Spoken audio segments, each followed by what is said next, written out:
bilang mga Kristiyano ay maniwala sa Kanya, magtiwala sa Kanya, kumapit sa Kanya. Siya ang Diyos na nagmamahal sa atin. Siya ang Diyos na nagbibigay sa atin ng pangangailangan natin. Kaya kung ang pinapanalangin mo hindi pa sila sagot hanggang ngayon, be patient. Trust in the Lord and wait for the proper time for it to come. Dahil kung patuloy ka nagdadasal, patuloy kang kumakatok sa Diyos, dinidinig niya ang panalangin mo. Huwag kang mapagod sa panalangin mo. Magpatuloy ka sa pananalangin. Kasi kung patuloy ka na nanalangin, balang araw, ang pinapanalangin mo, tutugunan at diringgin ng Diyos.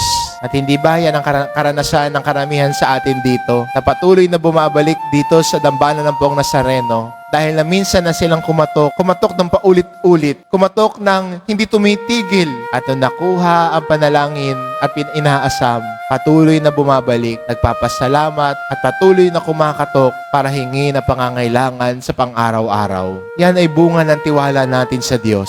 Yan ang bunga ng ating pananampalataya sa Kanya. Amen.